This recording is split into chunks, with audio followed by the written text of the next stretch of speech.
Hello everyone, my name is Matt Morgis from The Weekender, and we are here with Matt and Steve from the band Go Radio, and it's probably the smallest green room possible. Is this the smallest one you guys have been in? We've been in smaller. I'd say cubic feet probably the smallest because it really cuts out. I don't know if you can tell, but I'm sitting down and I'm almost touching the ceiling. Looks like someone hit their head and went through the ceiling right there. Yeah, I believe Jason said that was Alex earlier. Probably he's a giant. Alright, so you guys have a new record come out in March. Yep. And now you are kind of coming up on a year? You're like, what, like 8 months out? Yeah. Yep, 7 or 8. 7, 8, 9, 10. Yeah. So, like, what does a band do at this stage in the game, where the album isn't new, but it's not old yet? I mean, what do you guys do? You just tour, basically? You release a deluxe. Yep. Yeah, that's right. It's October 24th. Yeah.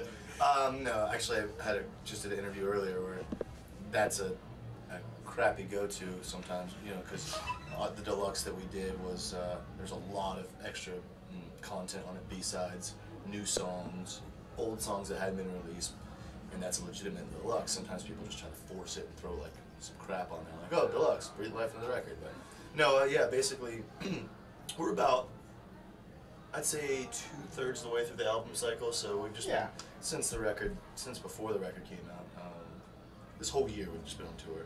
And yeah, that's what you do, you just tour, and since we're getting towards the end of this album cycle, once this tour is over, we're going to go home for a little bit, and we're going to write, and then sometime early next year we're going to do a new record.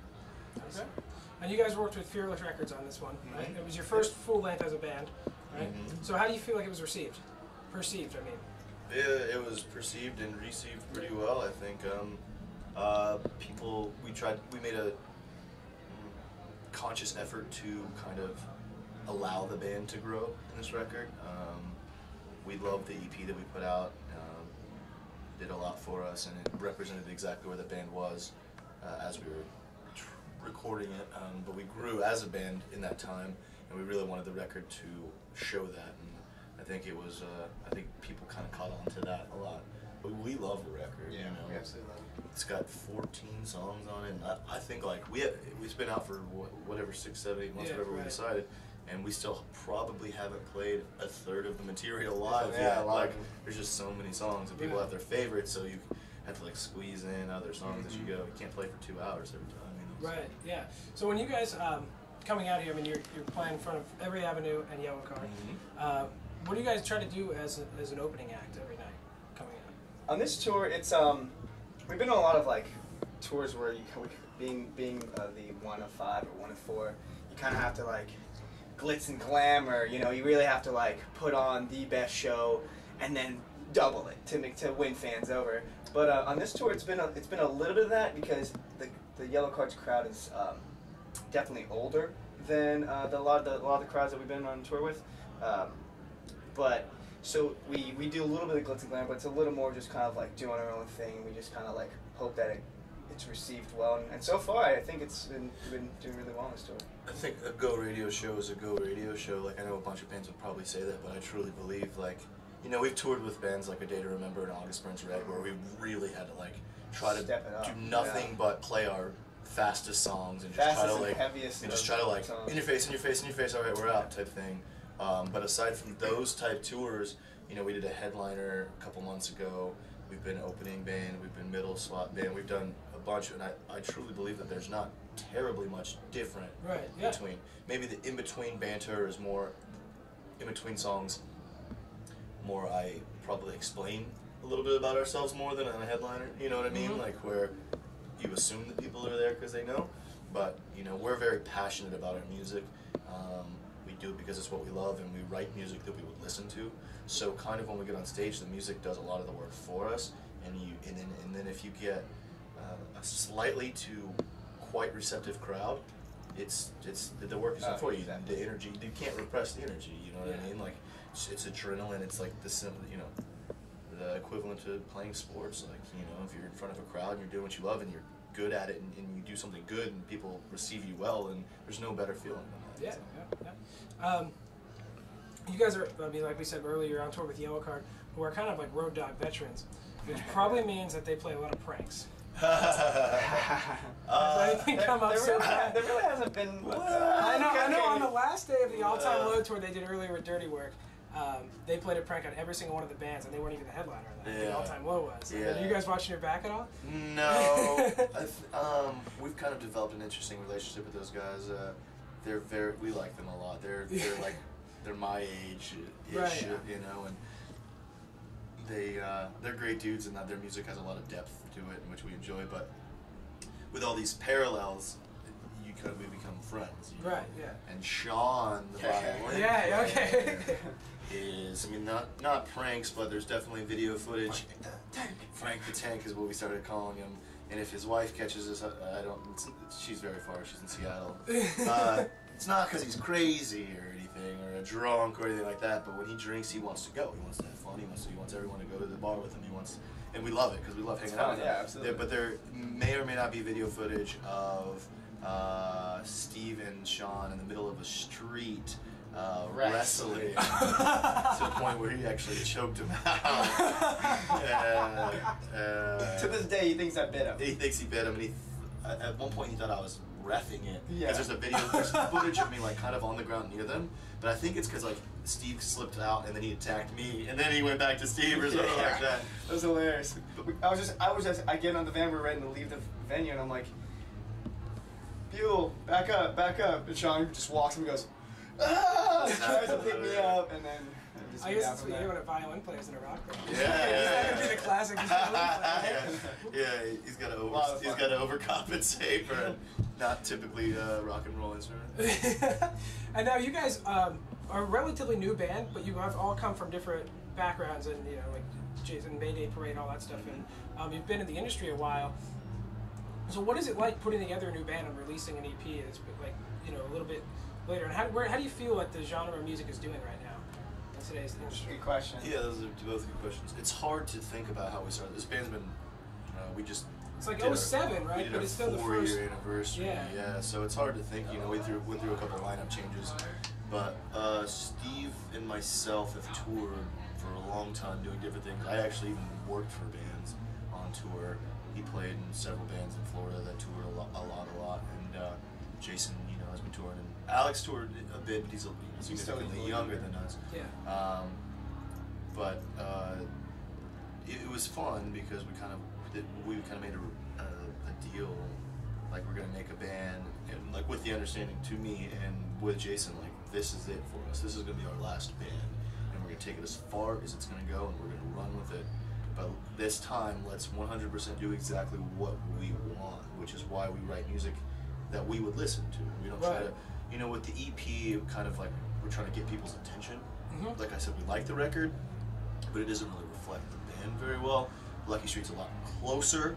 Our next record is 100% going to be Go Radio, and that's bottom line. And part of that is because if we were going to do it one more time and give it one big push, then we weren't going to do it to cater to anyone else besides our own musical passion. Right.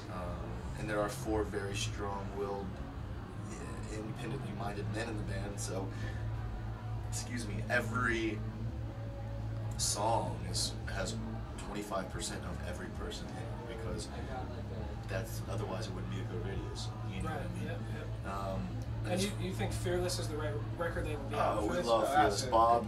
Yeah, some labels try to step in creatively and things like that, and they're the ones that are going to be. Yeah. Bob has his opinions, but it's only because he wants the best for us, Right. Yeah. But he also gives us a lot of room to kind of do what we feel like, and we wouldn't want to be anywhere else than Fearless. We have a great relationship with Bob and Joyce, and everyone over there. It's like. Again, I hate saying things like this because I know every band says it, or they mean it. It's like a family. Like they really care. Yeah. They have our back. They really do. We do what they ask us to do as family, and in return, they allow us to do what we want to do. As far as the genre is concerned, I'm not quite concerned what genre we're. I'm not quite aware of what we're concerned, but I don't know. It's music industry is suffering. The genre is suffering. It's rough. It's rough times, and it's hard. Like we're doing a headliner sometime next year, and we're talking about putting together, the lineup for it and who we want to play, and we start naming bands, and then start realizing, well, that band's not really touring anymore. I don't think that band is doing another record, or you just really start thinking like, what bands are even touring right now? You know, and it's hard living out there, but it's not gonna stop. We're not gonna stop. You know what I mean? But there's been better days for the genre, though, I believe. Yeah, you know, you see a lot of people branching out. You've seen a lot of blending of genres too over the past 8 years because. Yeah. Well, know. I mean, look at you guys. You guys can go out toward the Yellowcard and a Day to Remember. Yeah, exactly. Yeah, exactly. Yep. So, all right.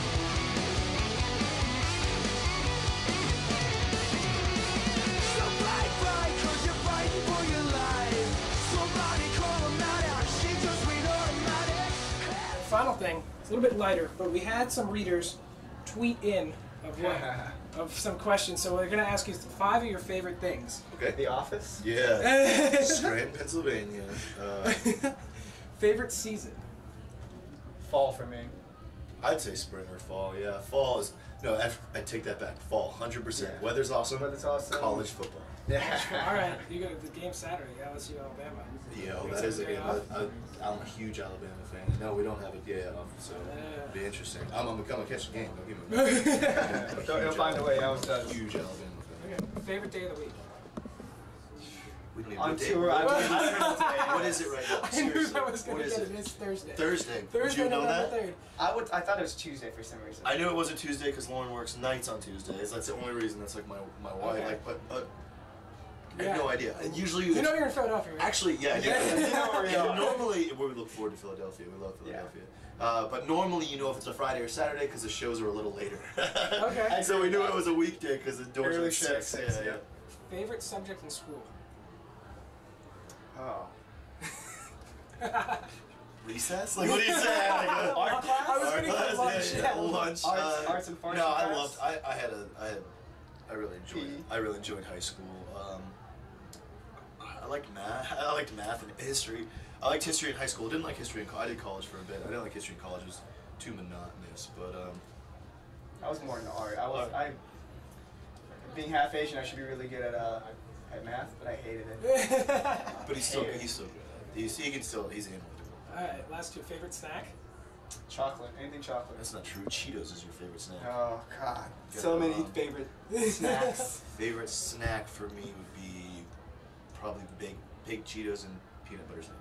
Yeah, spicy Cheetos and chocolate. Alright, I'm a Dunkaroo fan. What? Dunkaroo. What the hell is a Dunkaroo? Oh, It's like a cookie? my gosh. It's like You get these like little animal crackers and icing and you get a dip. Oh, I love those! That's Dunkaroo. what it's called. Jeez, never heard that before. that's a I big love name this. brand for them. Dunkaroo. And favorite holiday? Christmas. Christmas? Yeah, that or Thanksgiving. Either of those. Christmas is the only time of year that no one's really touring, so I get to be home. Yeah, okay. It's relatively close to my anniversary. Yeah, I'd have to go with Christmas. And we're from the south, so it doesn't get crazy cold. It's It gets just cold. It's nice cold. It gets below freezing, but it's not like here, so. Christmas. Alright, well there you have it. We have Go Radio. Picked the new deluxe edition. Right? 9 extra tracks, right?